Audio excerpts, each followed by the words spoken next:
What if I told you that in medieval times, on your wedding night, the local lord had the legal right to sleep with your bride before you did, and that this wasn't some isolated incident, but a widespread practice that lasted for centuries across Europe? Picture this. You've just married the love of your life in 1347 France. The ceremony was beautiful, your friends celebrated with you, and now you're walking into your new home as newlyweds, ready to start your life together. But when you open the door, there's the local lord standing there with his armed guards. And he's not there to congratulate you. He's there to claim what medieval law called Jus Primae Noctis, the right of first night. Your bride's virginity now belongs to him, not you. Could you object? The moment you tried, it meant you had signed your death warrant. If you experienced such a situation, would you react or would you wait silently due to the threat of death? I'm very curious about your comment. Before we get into the mind-blowing details, please subscribe to our channel and like the video. We're starting to tell the most striking events in the theater of history. When you learn how powerless ordinary people lived without any rights under the feudal system, you'll be grateful for your life 1,000 times over. Under feudalism, local lords weren't just your landlord or boss. They literally owned you and your family completely. Everything you produced, every crop you grew, and 90% of your livestock belonged to the lord. They only left you enough to barely survive. Did you hide some extra? The moment they found out, boom! Your head was gone, buddy. I want you to think for a few seconds in this part of the video. Imagine living under the feudal system and comment on what you would feel. From here on, things get even more disgusting because it wasn't just your possessions that belonged to the lord. Your children's labor, your military service, even your wife's body. Yes, it might sound very dystopian, but even married women belong to the lord. Comment what time you watched the video. We're curious about who is listening to us and from where. Now let's continue with our story. Retriclod can make mistakes. Please double-check responses. The Jus Primae Noctis wasn't some random cruel whim. It was a calculated tool of psychological domination designed to break the human spirit completely.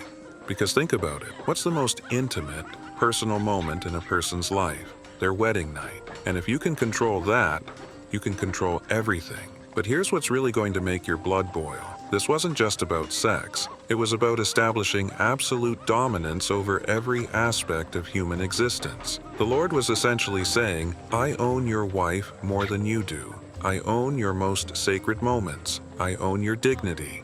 I own your soul. And the most twisted part? This system was backed up by the Church. That's right. The same institution that preached about the sanctity of marriage was also blessing a system that allowed lords to rape newlywed women as a feudal right. The psychological warfare was incredible. Imagine being a young man, saving up for years to afford a wedding, finally marrying your sweetheart, only to have to hand her over to some disgusting old lord who's probably already done this to hundreds of other women. The humiliation was designed to crush any thoughts of rebellion or independence.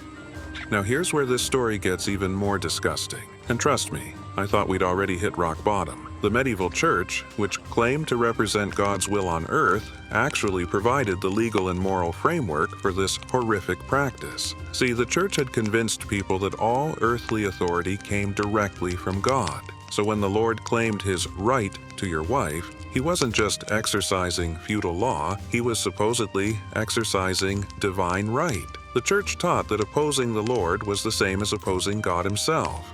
But wait, it gets worse. The church also promoted the twisted idea that women were inherently sinful and needed to be purified before they could be proper wives.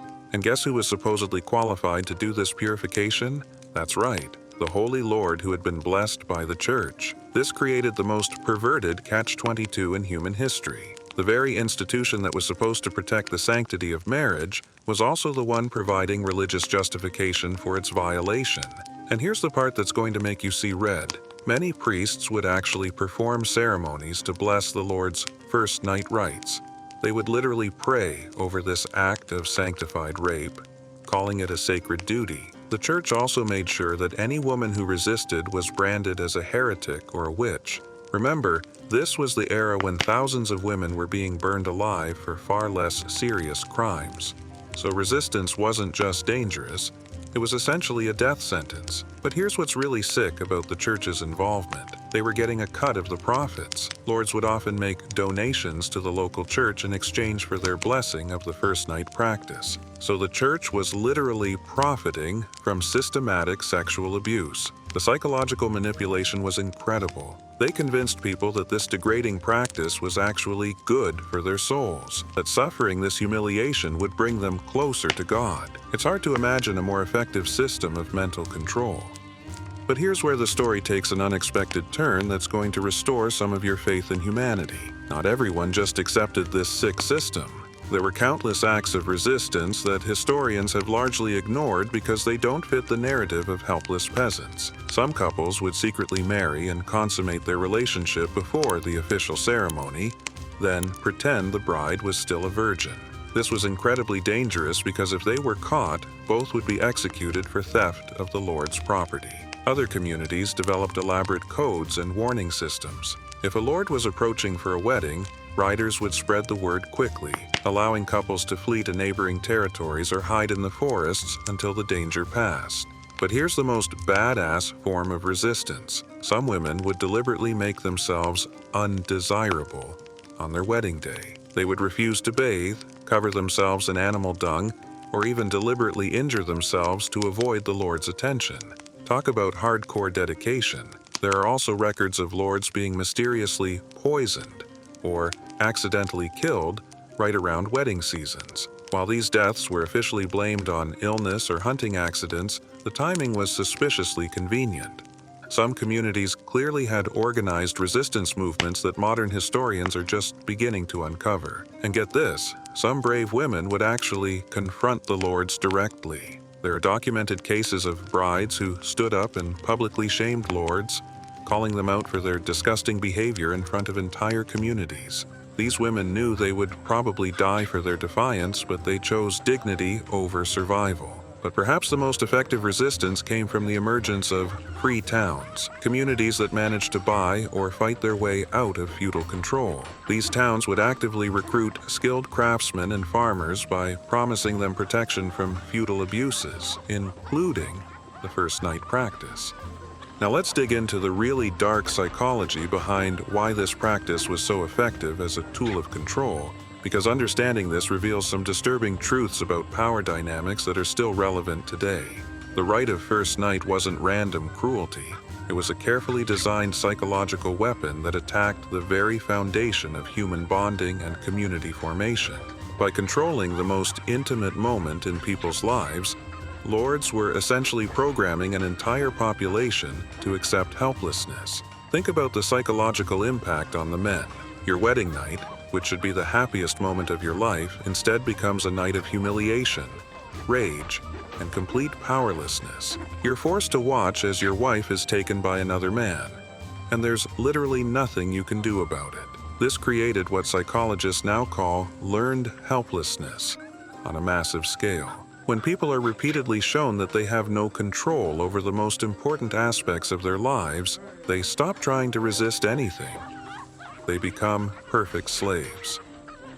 But the impact on women was even more devastating. Imagine being a young bride, excited about starting your new life, only to be sexually assaulted by a disgusting lord as your introduction to married life. This trauma would color every intimate moment for the rest of your life. And here's the really sick part. This wasn't a one-time thing for many women. Lords would often exercise their rights multiple times with the same woman, especially if they found her particularly attractive. Some women were essentially kept as sexual slaves under the guise of feudal law. The practice also destroyed trust between husbands and wives. How can you build a loving relationship when it begins with such trauma and humiliation? Many marriages became mere economic arrangements rather than loving partnerships, which is exactly what the feudal system wanted. Now here's where this story gets really interesting from a historical perspective, and it's going to make you question everything you think you know about how history gets written and rewritten. The Jus Primae Noctis presents historians with a massive problem. There's overwhelming cultural evidence that it existed, but very little official legal documentation. And that's not an accident. It's the result of a deliberate cover-up that lasted for centuries. Think about it. Would you want written records of your systematic rape policies? Of course not. So most of the official evidence was either never created or was deliberately destroyed. But the cultural evidence is everywhere, in literature, folk tales, songs, and artistic works from the period. Shakespeare referenced it. Medieval poets wrote about it constantly. Folk songs from across Europe tell stories about it. Renaissance artists painted scenes depicting it. The cultural fingerprints are so widespread that denying its existence would be like denying that people ate food in medieval times. But here's where it gets really suspicious. Starting in the 18th and 19th centuries, respectable historians began claiming that the practice was just a myth or literary device. Why the sudden change? Because by then, the same ruling classes who had practiced this abuse had evolved into the aristocracy that was funding historical research. They literally rewrote history to clean up their ancestors' reputations. It's one of the most successful propaganda campaigns in human history. They managed to convince people that a practice with overwhelming cultural evidence was just made up. And get this, some modern historians still defend this cover-up. They'll admit that the cultural evidence is overwhelming, but they'll claim it's all fictional because there aren't enough legal documents.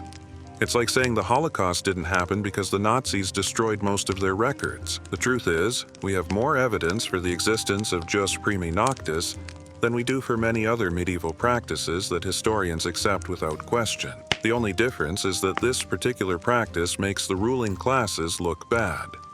So how did this horrific practice finally end? Well, it wasn't because people suddenly became more moral. It ended because the entire feudal system collapsed under its own weight and was replaced by something slightly less awful. The Black Death was probably the biggest factor. When half the population died from plague, suddenly labor became valuable and scarce. Peasants could demand better treatment because lords needed them to survive.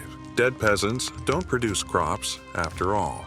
The rise of towns and trade also helped. When people could make money through commerce instead of just farming, they could buy their way out of feudal obligations. Money became more powerful than traditional feudal rights. But perhaps most importantly, the practice ended because people never stopped fighting it. Every generation of resistance made it a little harder to maintain. Every act of defiance inspired others. Every lord who was mysteriously killed sent a message to others. The Protestant Reformation also played a role.